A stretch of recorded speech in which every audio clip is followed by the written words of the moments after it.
বাংলা ও সিকিম সংযোগকারী 10 নম্বর জাতীয় সড়ককে বাঁচাতে উদ্যোগী হল Himalayan hospitality and tourism development network. জাতীয় সড়ক 10 সহ হিমালয়ান রিজিয়নের ওপর বিশেষজ্ঞদের দিয়ে কেন্দ্র সরকার এবং সিকিম সরকার যাতে একটি সার্ভে করায় তার দাবি তুলে ধরলেন Himalayan hospitality and tourism development network নামক পর্যটন ব্যবসায়ীদের সংগঠন। মঙ্গলবার দুপুরে শিলিগুড়ি জার্নালিস্ট ক্লাবে একটি সাংবাদিক বৈঠক করেন সংগঠনের সদস্যরা। সংবাদ মাধ্যমের মুখোমুখি হয়ে তারা জানান, সিকিমের বিপর্যয়ের পর থেকেই তিস্তা নদীর গতিপথে অনেকটা পরিবর্তন এসেছে। এর ফলে বারংবার জাতীয় সড়ক ক্ষতিগ্রস্ত হচ্ছে। তা কেবল পর্যটন ব্যবসার ক্ষেত্রেই নয়, বাংলার সঙ্গে সিকিমের যোগাযোগের ক্ষেত্রে সমস্যা সৃষ্টি করছে। সাময়িকভাবে নয়, স্থায়ীভাবে যাতে এই সমস্যার সমাধান করা হয় তার জন্য বিশেষজ্ঞদের দিয়ে এই সম্পূর্ণ অঞ্চলে সার্ভে করানো হোক, সেই দাবি তারা তুলে ধরেন। সংগঠনের সদস্যরা জানিয়েছেন, এই নিয়ে ইতিমধ্যেই আন্দোলন শুরু করেছে তাদের সংগঠন। রাজ্যের মুখ্যমন্ত্রী, দেশের প্রধানমন্ত্রী এবং সিকিমের মুখ্যমন্ত্রীকে এ ব্যাপারে তারা লিখিতভাবে এই বিষয়টি জানাবেন।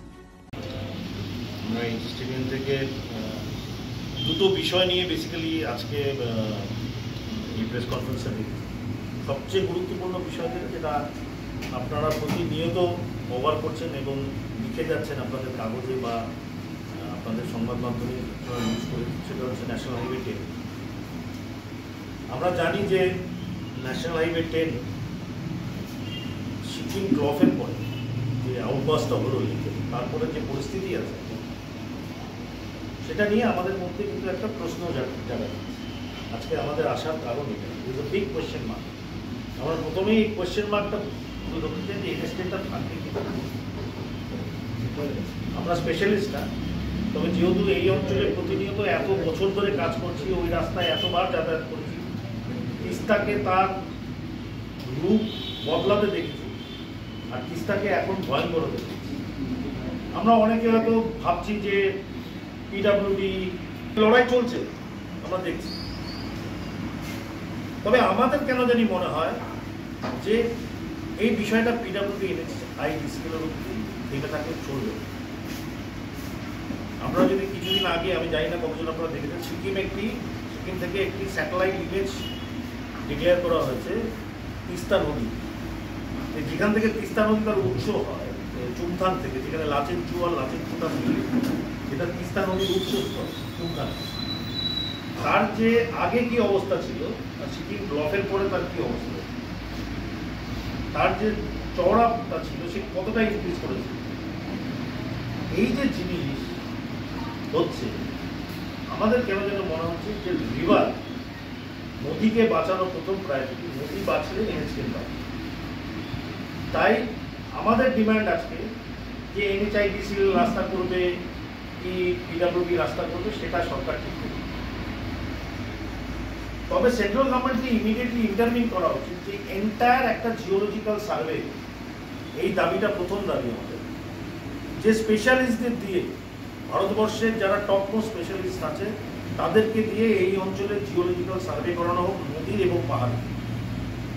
আমরা সমস্ত রকমের ডেভেলপমেন্ট ওয়ার্ককে ওয়েলকাম করছি, আমরা কোনো ডেভেলপমেন্ট ওয়ার্কের এগেইনস্টে না, কিন্তু এই অঞ্চলের লাইফ লাইন নদী গর্ভে যেভাবে চলে যাচ্ছে, এবং আজকে যদি আপনারা সিচুয়েশন জানেন, আমি জানি আমি গ্রুপে অলরেডি কিছু জিনিস দিয়েছি, আবার তিস্তার যে রাস্তা আছে তার উপর দিয়ে জল হয়েছে, বিভিন্ন জায়গায় আরও নদী অলরেডি রাস্তা ভেঙে দিয়েছে। আমাদের কেন মনে হয় যে নদীর এই যে রূপ পাল্টানো বা কোর্স পাল্টানো ব্লকের পরে মনে হয় যে সার্বিকভাবে রাস্তার ক্ষতি হচ্ছে। নদী কিন্তু তার কোর্স পাল্টেছে। আমরা টেকনিক্যাল না হলেও যতটুকু তিস্তাকে দেখেছি, আমাদের কিন্তু আত্মনিবদ্ধ তাই নয়, আমরা টেকনিক্যাল এক্সপার্ট না। টেকনিক্যাল এক্সপার্ট দিয়ে এন্টায়ার এই হিমালয়ান বেল্টের জিওলজিক্যাল সার্ভে করানো হোক এবং রাস্তাটারও একটা জিওলজিক্যাল সার্ভে করানো হোক, এই দাবি আমরা আপনাদের মাধ্যমে তুলে ধরছি। এবং আমরা যথাযথ জায়গায় যেখানে যেখানে জানানোর আজকের থেকে জানাবো। এবং সর্বস্তরের মানুষ, দেখুন, শুধু ট্যুরিজম পর্যটন শিল্পই কিন্তু ওই রাস্তার উপরে ডিপেন্ডেন্ট না। যদি আমরা মনে করি যে না শুধু পর্যটনের লোকরাই এফেক্টেড হচ্ছে, এটা না। আমার মনে হয় শিলিগুড়ি, উত্তরবঙ্গের এবং আমাদের সিকিমের প্রত্যেকটি মানুষের কাছে এই রাস্তা খুব গুরুত্বপূর্ণ। তাই সর্বস্তরের মানুষকে রিকোয়েস্ট করবো, আমরা যে সেভ NH10 যে প্রোগ্রামটা নিয়েছি তাতে আপনারা পার্ট হন। আমরা একটা আন্দোলন তৈরি করছি, আস্তে আস্তে আমরা ভিতরে প্রচুর কাজ করেছি এবং এটাকে আমরা একটা রূপান্তর দিতে চলেছি যে সেভ NH10। আমরা দাবি করছি অল্টারনেটিভ রাস্তা হোক, কিন্তু সেভ NH10কে না বাঁচাতে পারলে সামগ্রিকভাবে এই যে অ্যালাইনমেন্ট অফ রোড, এই অ্যালাইনমেন্ট অফ রোড কিন্তু অন্য জায়গায় আমার যতটুকু পাহাড়কে আমি যতটুকু চিনি, যতটুকু আমি বুঝি, বা এটা কিন্তু কোনো রকমভাবে অল্টারনেটিভ রোড দিয়ে এটাকে কিন্তু আমরা অ্যাচিভ করতে পারবো না। ব্যুরো রিপোর্ট, নিউজ বৃত্তান্ত। Wait. So this was your wedding look. Oh my god, Tammy, you look pretty. Dhaka থেকে যখন আইছিলাম এ হগল আমার মা আমারে পরায় দিছিল। It's so authentic, Tammy. I will go for this look. But what about my goina? সাদা রঙের রুমালটিতে গোলাপি রঙের কাজ, সব মিলিয়ে দারুণ হবে নতুন কনের সাজ। আমার গয়না আমার শ্রী ঢাকা জুয়েলার্স, আভিজাত্যের গয়না। সব মাই চায় মেয়েকে রাজরানীর মতন সাজাতে, সাজিয়ে তুলতে চায় সোনার গয়নায়। ওরিয়েন্ট জুয়েলার্স, সোনা যা সর্বক্ষণের। ছোট ছোট অনুভূতি, স্মৃতিগুলো থেকে যায় সব সময় আদরে। কুকু কুকু, কিরে হলো? আসছি।